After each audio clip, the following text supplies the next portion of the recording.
प्रदेश depot संचालक समिति का वार्षिक राज्य स्तरीय अधिवेशन सोमवार को हमीरपुर के टाउन हॉल में संपन्न हुआ। अधिवेशन में प्रदेश भर से पहुंचे डिपो संचालकों ने सरकार के खिलाफ मोर्चा खोलते हुए चेतावनी दी कि यदि 30 अप्रैल तक घोषणा पत्र में किए गए वादों को पूरा नहीं किया गया तो वे गोदामों से सस्ता राशन उठाना बंद कर देंगे। इससे आम जनता को होने वाली असुविधा के लिए सरकार जिम्मेदार होगी। अधिवेशन से पहले समिति के प्रतिनिधियों ने मुख्यमंत्री से मुलाकात कर एक बार फिर अपनी मांगों का ज्ञापन सौंपा है और मांग की है कि जल्द किए गए वायदों को पूरा किया जाए। समिति के अध्यक्ष अशोक कवि ने मंच से सरकार को आड़े हाथों लेते हुए कहा कि कांग्रेस सरकार ने चुनाव से पूर्व डिपो संचालकों को मासिक वेतन, वन टाइम लाइसेंस और नई 4G पॉस मशीनें उपलब्ध करवाने जैसे वादे किए थे, लेकिन सत्ता में आने के 2 साल बाद भी एक भी वादा पूरा नहीं किया गया। अध्यक्ष कवि ने कहा कि डिपो संचालक केवल आश्वासन नहीं, ठोस कार्रवाई चाहते हैं। उन्होंने कहा कि यदि सरकार डिपो संचालकों की अनदेखी करती रही तो 30 अप्रैल के बाद प्रदेश भर में राशन वितरण बाधित होगा और इसकी जिम्मेदारी सरकार की होगी। वहीं कार्यक्रम में मुख्य अतिथि के रूप में कांग्रेस नेता डॉक्टर पुष्पेंद्र वर्मा मौजूद रहे। उन्होंने कहा कि डिपो संचालक सस्ता राशन वितरण प्रणाली की रीढ़ है और उनकी मांगों को गंभीरता से मुख्यमंत्री के समक्ष रखा जाएगा। उन्होंने भरोसा दिलाया कि डिपो संचालकों की समस्याओं का समाधान जल्द किया जाएगा। आज जो हमारा स्थापना दिवस हम मनाने जा रहे हैं, इसका मुख्य उद्देश्य ये है कि हमने कई वर्षों से हम अपनी मांगें जो है वो पिछली सरकारों के समक्ष भी रखते आए और इस सरकार के समक्ष भी मैं माननीय मुख्यमंत्री से 3-4 बार जो है वो अपनी मांगों को लेकर मिल चुका हूँ।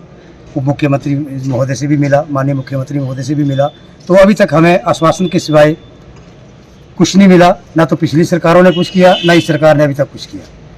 आम विधानसभा चुनावों से पूर्व हमने इसी टाउन हॉल में एक प्रदेश स्तरीय सम्मेलन बुलाकर, जिसमें प्रदेश के कोने कोने से हमारे डिपो होल्डर यहाँ इकट्ठे हुए थे, हमने एक कांग्रेस पार्टी के शीर्ष नेताओं को यहाँ बुलाया था और अधिवेशन किया था और हमने अपनी मांगें रखी थी कि हमारे जो प्रदेश के डिपो संचालक हैं उन्हें मासिक वेतन जो है वो शुरू किया जाए। कम से कम 20,000 रुपये मासिक वेतन की व्यवस्था जो है वो सरकार डिपो संचालकों के लिए करे, चाहे वो निजी डिपो धारक हैं, चाहे वो सहकारी सभाओं के हमारे विक्रेता वाले हैं। इन सब के लिए हमने ये मांग रखी थी। और दूसरी मांग हमने रखी थी कि हमारे लिए वन टाइम की लाइसेंस की व्यवस्था की जाए, क्योंकि ये जो लाइसेंस है डिपो का, इसके नवीनीकरण के लिए प्रति वर्ष हमें 800 रुपया जो वो खर्च करना पड़ता है। और दुकानें हमने किराए पे ले रखी हैं, चाहे वो निजी डिपो धारक हैं, और अधिकांश जो सहकारी सभाएँ हैं प्रदेश में उनके पास भी अपने भवन नहीं है, तो उन्होंने भी अपनी जो दुकानें हैं राशन रखने के लिए उनकी व्यवस्था उन्हें खुद करनी पड़ती है और 20-20 हज़ार रुपये तक भी हमें जो दुकान का किराया मासिक हमें भरना पड़ता है। तो हमारी ये मांगें थी, तो इन मांगों को कांग्रेस पार्टी ने चुनावों से पूर्व जो है वो हमारी इन मांगों का समर्थन किया था और इन मांगों पर आकलन करने के उपरांत अपने चुनावी घोषणा पत्र में इसे डाला था कि आपको जो है वो सरकार बनने के उपरांत 20,000 रुपये मासिक वेतन दिया जाएगा और वन टाइम लाइसेंस की व्यवस्था की जाएगी। लेकिन 2.5 वर्ष पूर्व सरकार बनी थी, आज तक 2.5 वर्षों में अभी तक जो है वो हमारी अनदेखी इस सरकार ने की है। एक भी मांग हमारी पूरी नहीं की गई और जो पॉस मशीनें हमें दी गई हैं राशन वितरित करने के लिए, वो 8 वर्ष पुरानी हैं, 2G है। और हम ये भी मांग करते हैं कि वो मशीनें जो है उनको बदला जाए और 4G मशीनें हमें दी जाए, ताकि लोगों को राशन वितरित करने में हमें कोई दिक्कत ना आए। कई बार इन 2G मशीनें होने की वजह से जो है वो 15 से 20 मिनट हमें एक उपभोक्ता का बिल काटने में लग जाते हैं। और दूसरी बात कि पिछले 4 वर्षों से इन मशीनों में जो सिमें कंपनी द्वारा डाली गई थी वो सिमें बंद पड़ी हैं और बिना कनेक्टिविटी के मशीन जो है वो लॉगिन नहीं हो सकती, वो ऑन ही नहीं हो सकती, राशन वितरित करना तो दूर की बात है। तो हमारे जो प्रदेश के सभी डिपो संचालक हैं वो अपनी जेब से प्रति माह 470 रुपये अपनी जेब से खर्च करके जो है वो इन मशीनों को कनेक्टिविटी दे रहे हैं। वाईफाई का कनेक्शन लिया है, उस वाईफाई से कनेक्ट करके जो है लोगों को राशन वितरित कर रहे हैं। तो आज हम ये फैसला लेंगे, प्रदेश के सभी डिपो संचालक जो प्रदेश के कोने कोने से आए हैं, कि अगर 30 अप्रैल तक सरकार ने, विभाग ने हमारी इन मशीनों में कनेक्टिविटी बहाल नहीं की तो 1 मई से हम राशन वितरण का कार्य बंद कर देंगे। राशन गोदामों से उठाएंगे, डिपो खुले रखेंगे, लेकिन मशीनें हम अपने वाईफाई से नहीं चलाएंगे। कुछ समय बाद जो है वो हम गोदामों से राशन उठाना बंद कर देंगे, अगर वो मांग भी हमारी सरकार ने शीघ्र पूरी नहीं की।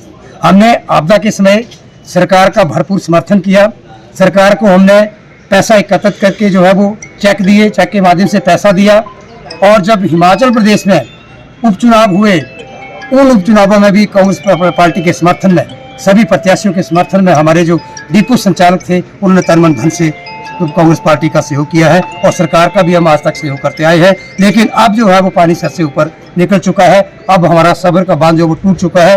अब हम संघर्ष करने के उतारू हो जाएंगे और संघर्ष हमारा तब तक चलेगा जब तक हमारी मांगे पूरी नहीं की जाती। 9 years ago, Super Magnet Group took the first humble step towards reinventing school education by establishing a school to cater the need for fastly changing scenario in education. With just 5 students, the journey started through culmination of 3 young minds, Engineer Shagundar, Mrs. Vatika Sood and Mr. Amit Kapil, has blossomed into a thriving educational group having more than 1000 students. At Super Magnet, we believe that our learners, they are not only children, but they are young adults and they are growing at a very fast rate. We are introducing AI as a part of our curriculum. Super Magnet has helped me to develop my collaboration skills, learning skills and refined set of abilities.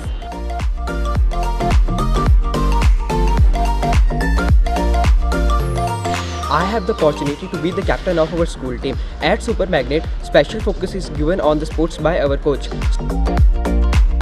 We are creating the environment that will help and encourage our students who think out of the box. We are developing the learning techniques that will help our students to be the change makers and the leaders in the society. It's not just a school, but a family to all of us.